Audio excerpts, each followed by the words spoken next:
Greetings, everyone. I'm Mar. Once again, this is my opinion. As you can tell from the title up here, I'm continuing my trek through the episodes of Everybody Loves Raymond, one episode and one season at a time.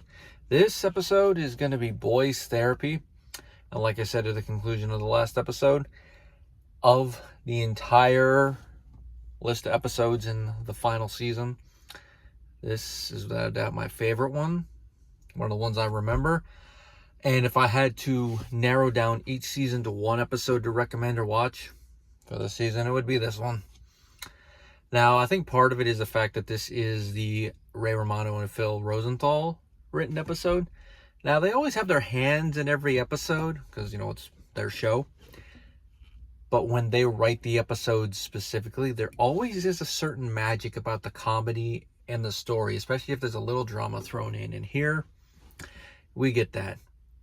Now, the episode is the 200th episode of the entire show, and there's one little continuity gif, a little error later on I do have to bring up that kind of puts a damper on it and kind of hurts the Phil and Ray magic a little bit here, but only a little bit, and we'll address them when we get there. Now, the episode begins in a normal night, Barone house. Ray, Debra, parents are there, as are Robert and Amy. They get to talking, and the therapy is brought up. Now, we know in the past, Amy has recommended that Robert go to therapy, mainly Dr. Greenberg. And, of course, Robert has always gone to do his traditional Eeyore mode where he's like, we're going with Greenberg, where you can tell he doesn't want to go. Now, based on comments here, it looks like he has started to go, and he feels better about himself. And he's improving his outlook and all that. Now, of course, given how we've heard the Barones talk about therapists in the past and a couple of times it's been broached, they're not going to be supportive with this, and they're going to really, really roast him, including a gag where they're flipping Robert off in his mind. And Ray's like, hey, you want me to do it? Oh, I got it. Right there shows Peter Boyle still has it at this point, even though he has his health issues. It's one of the many reasons, to do a little quick little add-on, that he got his Emmy nod this season. This is one of the episodes. Now, Ray and Frank are eventually talked into going to Dr. Greenberg by Debra and Marie with different reasons. Debra, it's what you would expect she would do with Ray. Marie is also what you would expect she would do with Frank, but she goes a step further, saying that she will contact her cousin, who is a therapist. She will invite her over for some emergency marriage counseling if he doesn't go through with it. And of course, Frank is like, all right. And they end up going to Greenberg's. Frank tries to skip out on it. Ray's going to join him. Like, if he's not going, I'm not going. And Robert starts to go like, no, you guys are not skipping out on this. He said he was going to do this for us. I had it all set up. We got the 2 hours off from the ladies, and I got $100 extra in order to pay him. Now, of course, Ray and Frank asked the obvious question. They're like, did you already pay him? No, I'm going to pay him in here. And you can already see where this is going to go. And they even spell it out for us. We got 2 hours alone to ourselves, $100 extra, and we have nothing to worry about. So where do Ray and Frank drag Robert? They drag him to the racetrack, and they are having fun. They're up a bunch of money, and they're enjoying life. Robert, you can tell he's trying to have fun, but he's feeling guilty about lying to Greenberg, lying to the girls. It's like, oh, great. Now what? And part of it is because Robert, you can always tell, has been terrible at lying, which is in certain regards why he'd be good at certain parts of police work, but not other. But again, he might be able to lie on the job, but then not so much when it comes to his personal life. But when it comes to dealing with Greenberg, they mentioned a small detail about him having a lazy eye, and it's kind of hard to look at him in the eye normally, so the lying part's going to add an extra layer to it. Now, they're really enjoying it, and I love this little added detail they throw in, the name of one of the horses. And just the build up to it, it's going to be good, and it doesn't disappoint. The name of the horse, Marie's Mouth. And of course, this lends a little bit of credibility. It's a nice little wink wink to the audience when they go back. And of course, they're telling the girls all they want to hear about the therapy. A little bit of breakthrough, found out why we had that weird relationship with our father, yada yada.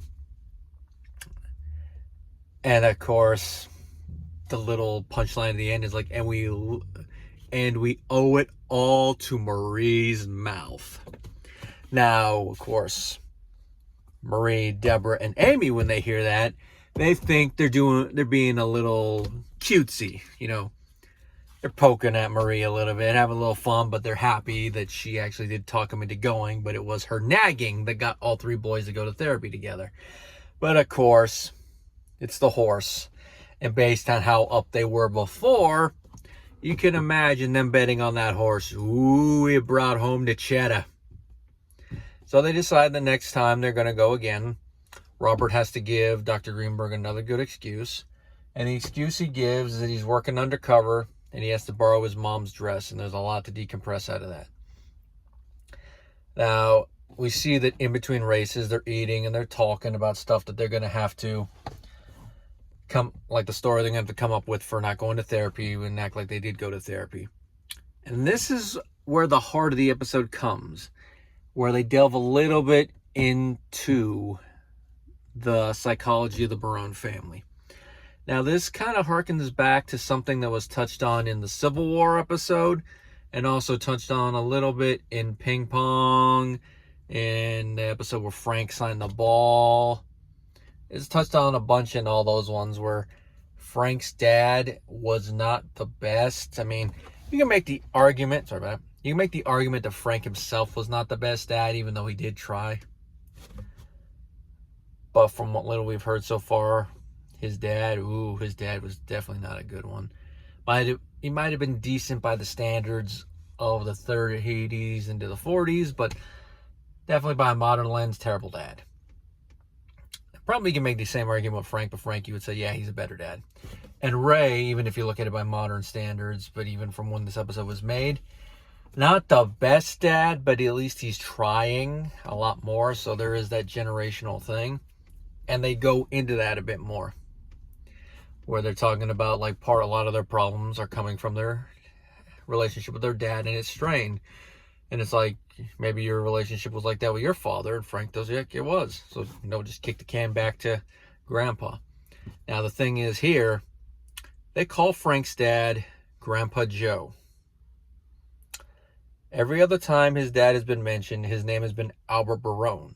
And that is where Ray's middle name in the show comes from. Raybert Albert Barone. So here it's Joe. Now, could always be the possibility that Nanny Barone remarried at one point, but they have never mentioned her being divorced. And given how uber Catholic both Frank and Marie are, I think they would mention a divorce. And there's never been a mention of Albert preceding Nana Barone, even with the whole thing about the apartment. So I think this is legitimately an error with the name. Now, you can look at it and Joe be his middle name, and he mainly went by Joe in his work life or something, or that's just what they knew him as. I mean, in the one episode they asked who's AB. Oh, Albert Barone. So it could be they knew him by his middle name. It's not a far-fetch. I mean, my grandfather, he went by Norman, and that was his middle name. If I remember right, Henry was his first name. Some do that.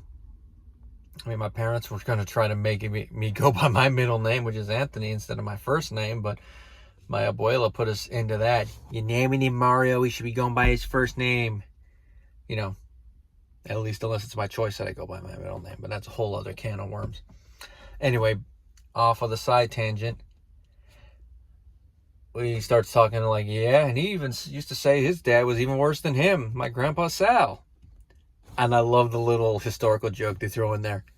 He once made Mussolini wet himself.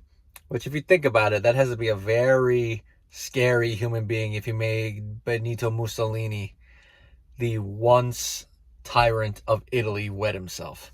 Of course, he doesn't mention how old Mussolini was when he did it, so you got to throw that little asterisk on it.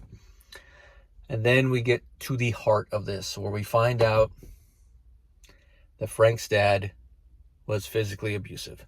Now, Frank was emotionally abusive, but from what they've mentioned all throughout the years, he was never a physical disciplinarian.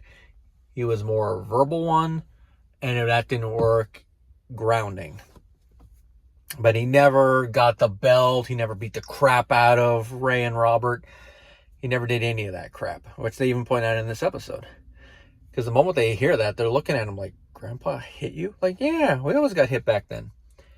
And the way that Peter Boyle says this, you can tell that this is a man that has had mixed feelings about his father. He's probably thought about this stuff, but he has so compartmentalized it, and he looked about it as the norm of what happened back in the day, that he's just never really dealt with it. And they're all talking about this, and they start talking, and they're like, yeah, you never really hit us. And they delve into that, and Frank is like, I don't know, I just was always weaker than him. And Robert has the line that sums up the heart-to-heart in this conversation. Maybe you didn't want to be like him. And if you think about it, that sums up each of the Barone generations that we've seen or they've mentioned. If we go from Sal to Albert, Frank, and onward, that each one wants to try to be better than the previous one. I mean, the Civil War episode even touched on that with the whole your great-great-grandparents will probably be excellent children. And we see that from what they say here. Sal was probably a very scary, emotional psychopath of a parent. Albert was better, still bad, still abusive. Frank fixed a little bit of it. He went just from the physical abuse, and now it's just emotional, which, depending on who you ask, could be just as bad, if not worse.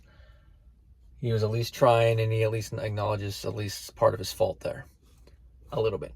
And then, of course, Ray is more neglectful, which I guess you can argue in certain regards might be as bad, but he's not breaking down these kids by physically hitting them or emotionally abusing them. And then, of course, like you mentioned, Next Generation will probably even be even better.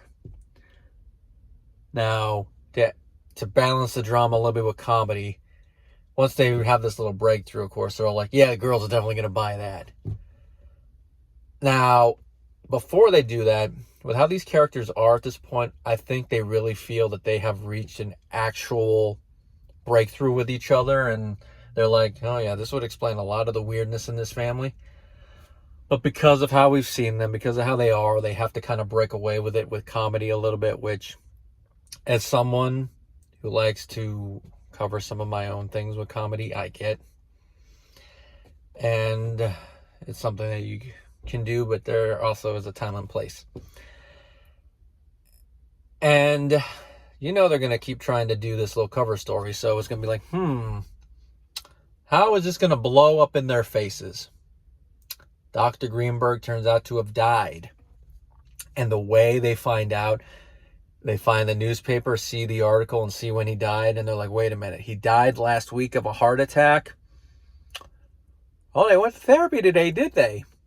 Of course, the boys get in, and one by one, they get the article, and they see that Greenberg is dead.